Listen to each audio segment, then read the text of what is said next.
మీకు వీడియో నచ్చినట్లయితే తప్పకుండా లైక్ చేయండి. శరత్చంద్ర శోభచంద్ర గదిలోకి భూమిని తీసుకువెళ్ళి తన వస్తువులన్నీ కూడా చూపిస్తూ ఎంతగానో ఎమోషనల్ అవుతూ ఉంటాడు. నేను ఈ గదిలోకి ఇప్పటి వరకు రాలేదమ్మా, ఎందుకంటే తను చనిపోయిన తర్వాత తన వస్తువులన్నీ కూడా ఈ గదిలోనే ఉన్నాయి. ఇక్కడికి వస్తే తన జ్ఞాపకాలు నాకు గుర్తొస్తూనే ఉంటాయి. అందుకే ఆ బాధతోనే నేను ఎప్పుడూ కూడా ఈ గదిలోకి రాను అని చెప్పి శరత్చంద్ర అంటూ ఉంటాడు. ఇక భూమి శోభచంద్ర వస్తువులన్నీ కూడా చూస్తూ ఎంతగానో ఎమోషనల్ అవుతూ ఉంటుంది. తర్వాత అక్కడున్న శోభచంద్ర కాళ్ళ గజ్జల వైపు చూస్తూ, అంకుల్ మీరేం అనుకోకపోతే ఈ కాళ్ళ గజ్జలు నేను తీసుకోవచ్చా? ఇవి నాతో ఉంటే అమ్మ నాతో పాటు ఉన్నట్టుగా అనిపిస్తుంది. నా కన్న తల్లిని నేను ఎలాగో చూడలేకపోయాను. చిన్నప్పటి నుండి నేను ఆవిడ్ని నా కన్న తల్లిగా భావించి నాట్యం నేర్చుకున్నాను. అందుకే ఈ కాళ్ళ గజ్జలు నేను తీసుకుంటాను, ప్లీజ్ అంకుల్ అని చెప్పి అలా భూమి శరత్చంద్రని అడుగుతూ ఉంటే, అయ్యో నువ్వు అంతలా అడగాల తల్లి, నువ్వు కూడా నా బిడ్డ లాంటి దానివే, తీసుకోమ్మా అని చెప్పి అలా శరత్చంద్ర అంటూ ఉంటాడు. దాంతో భూమి చాలా ఆనందపడిపోతూ ఉంటుంది. మరో పక్క గగన్ ఇంట్లో గగన్కి పెళ్లి చూపులు జరుగుతూ ఉంటాయి. ఏంటమ్మా నువ్వు నాకొక్క మాట కూడా చెప్పకుండా ఇప్పుడు ఈ పెళ్లి చూపులు ఎందుకు ఏర్పాటు చేశావని చెప్పి గగన్ అంటూ ఉంటాడు. ఇక దాంతో శారద, ఒరే గగన్, నీకు పెళ్లి చూపులు అన్న విషయం ముందే చెబితే నువ్వేం చేస్తావో నాకు బాగా తెలుసు, అందుకే ముందుగా ఈ విషయం నీకు చెప్పలేదు. అదిగో అమ్మ ఇచ్చేస్తుంది, సైలెంట్గా కూర్చో అని చెప్పి గగన్ని శారద కూర్చోబెడుతుంది. అలా గగన్ శారద మాటకు ఎదురు చెప్పలేక సోఫాలో కూర్చుంటాడు. పెళ్లి కూతురు వాళ్ళ అమ్మ నాన్న వీళ్ళంతా కూడా వచ్చి సోఫాలో కూర్చుంటారు. నమస్కారం అండి అని చెప్పి శారదని పెళ్లి కూతురు వాళ్ళ అమ్మ నాన్న పలకరిస్తూ ఉంటారు. అమ్మాయి చాలా లక్షణంగా ఉంది అని చెప్పి శారద అంటూ ఉంటుంది. ఇకప్పుడు గగన్ని తల ఎత్తి చూడమని శారద అంటూ ఉంటే గగన్ మాత్రం అలా తలదించుకొని ఉంటాడు. అమ్మ నీకు నచ్చితే నాకు కూడా నచ్చినట్టే అని చెప్పి గగన్ అంటూ ఉంటే, ఒరే గగన్ అలా కాదురా, జీవితాంతం బతకాల్సింది మీ ఇద్దరు, ఆ అమ్మాయి నచ్చాల్సింది నీకు, ఒక్కసారి అమ్మాయిని చూడురా అని చెప్పి శారద అంటూ ఉంటుంది. ఇకప్పుడు పెళ్లి కూతురు వాళ్ళ అమ్మ నాన్న ఇద్దరు కూడా మీ సంబంధం అని తెలియగానే వెంటనే ఓకే చెప్పేశాం, మా అమ్మాయికి అబ్బాయి కూడా చాలా బాగా నచ్చాడు అని చెప్పి పెళ్లి కూతురు వాళ్ళ అమ్మ నాన్న ఇద్దరు కూడా చెబుతూ ఉంటారు. ఇకప్పుడు ఆ అమ్మాయి, మీరు ఏమనుకోకపోతే నేను ఆయనతో ఒకసారి పర్సనల్గా మాట్లాడాలనుకుంటున్నాను అని చెప్పి అంటూ ఉంటుంది.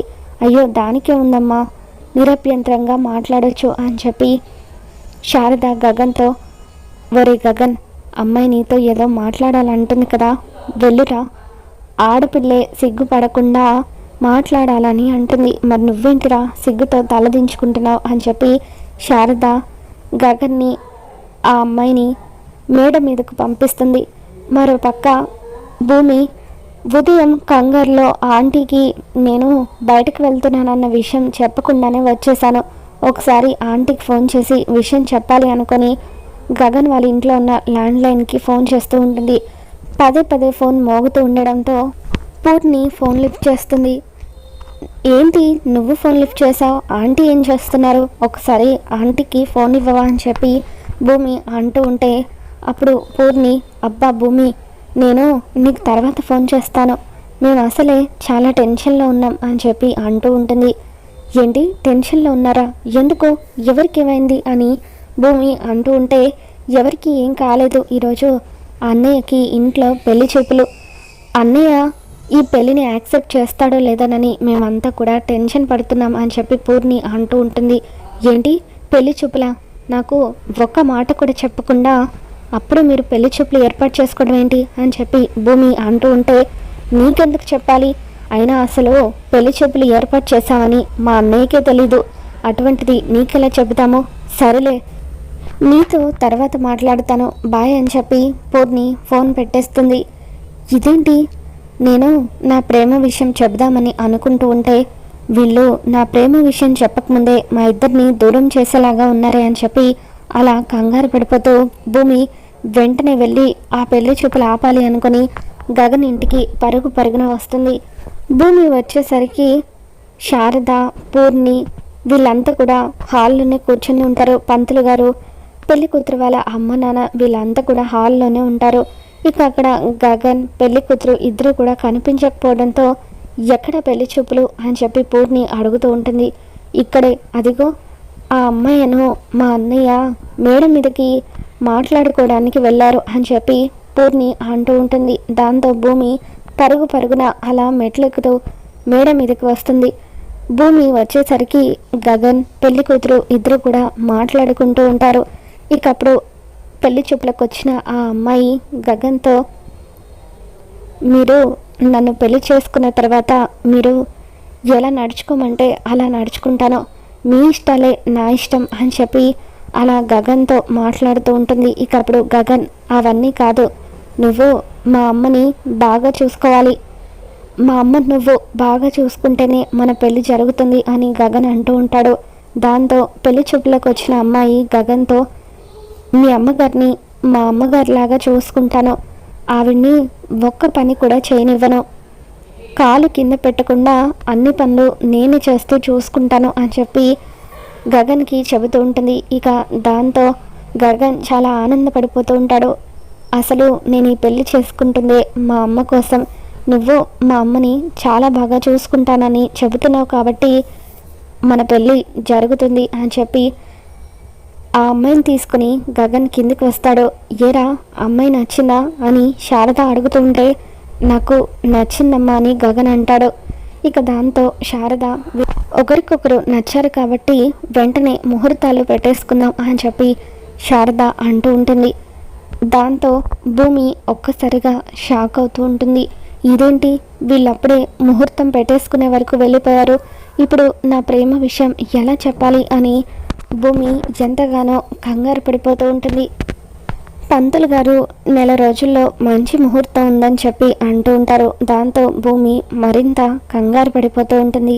ఈయనని ఇలాగే వదిలేస్తే ఇప్పుడే పెళ్ళి కూడా చేసేలాగా ఉన్నారే, ఇప్పుడు ఎలా, ఇంతమంది ముందు నా ప్రేమ విషయం ఎలా చెప్పాలి, వీళ్ళు లగ్న పత్రిక కూడా రాసుకుంటున్నారు, ఇప్పుడు ఈ మూమెంట్లో నా ప్రేమ విషయం చెబితే బాగుండదేమో అని చెప్పి భూమి అనుకుంటూ ఉంటుంది.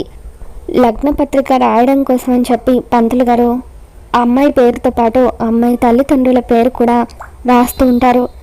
గగన్ వైపు చూస్తూ, బాబు ఇప్పుడు మీరు చెప్పండి, మీ పేరు మీ తల్లిదండ్రుల పేరు చెప్పండి అని చెప్పి పంతులు గారు అడుగుతూ ఉండడంతో అప్పుడు గగన్ తన తల్లి పేరు శారద అని చెప్పిన తర్వాత తండ్రి పేరు చెప్పడానికి ఆలోచిస్తూ ఉంటాడు.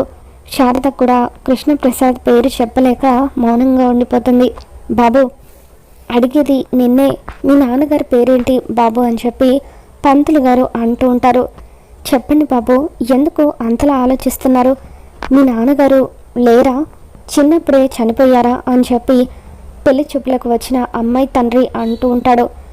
దాంతో గగన్, అవును, నా తండ్రి చిన్నప్పుడే చనిపోయాడు అని చెప్పి అంటూ ఉంటే ఇకప్పుడు పెళ్లి చూపులకు వచ్చిన అమ్మాయి వాళ్ళ తండ్రి శారద గురించి తప్పుగా మాట్లాడుతూ, మరి మీ నాన్న చిన్నప్పుడు చనిపోతే మీ అమ్మ ఎందుకు ఇంకా బొట్టు పెట్టుకుంటుంది, ఎందుకు పుణ్యస్త్రీగా ఉంది, అంటే మీ నాన్న చనిపోలేదన్నమాట, మీ అమ్మని వదిలేశాడా, వదిలేసి ఇంకో పెళ్లి చేసుకున్నాడా, ఎందుకు మీ అమ్మకు వేరే ఇంకెవరితోనైనా అని చెప్పి అలా శారద గురించి నీచంగా మాట్లాడుతూ ఉంటాడు. దాంతో గగన్ ఒక్కసారిగా లేచి నిలబడి అతన్ని కొట్టబోతూ ఉంటే, ఒరే గగన్ వద్దురా అని చెప్పి శారద కన్నీళ్లు పెట్టుకుంటూ గగన్ని ఆపుతూ ఉంటుంది.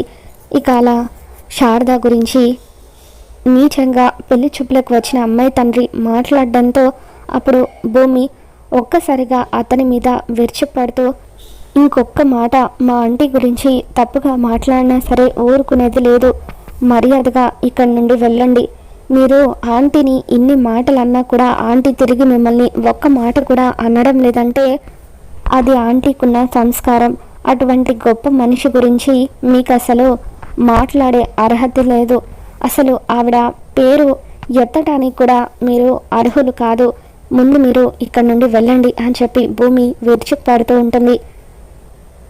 అసలు తండ్రి ఎవరో తెలియని నీలాంటి వాడికి పిల్లని ఎవరిస్తారు అని చెప్పి ఆ అమ్మాయి తండ్రి మాట్లాడుతూ ఉండడంతో ఇకప్పుడు భూమి గగన్ గారు లాంటి గొప్ప మనిషిని ఏ అమ్మాయి అయినా సరే పెళ్లి చేసుకోవడానికి ఒప్పుకుంటుంది.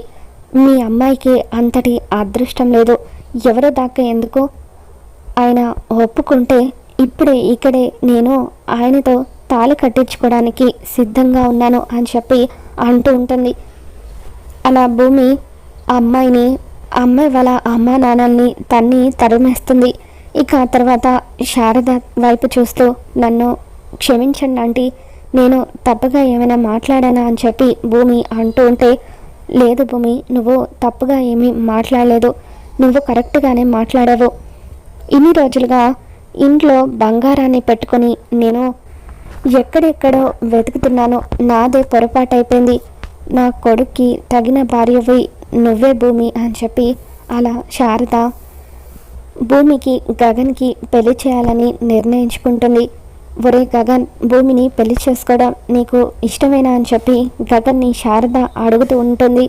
ఇకప్పుడు భూమి కూడా అలా ప్రేమగా గగన్ వైపు చూస్తూ ఉంటే, నా ఇష్టంతో నాకు పని లేదమ్మా, నీ ఇష్టమే నా ఇష్టం, నువ్వు ఎవరిని చూపించి పెళ్లి చేసుకోమంటే నేను వాళ్ళనే చేసుకుంటాను అని తన నిర్ణయాన్ని చెప్పేసి అక్కడి నుండి ఆఫీస్కి వెళ్ళిపోతాడు.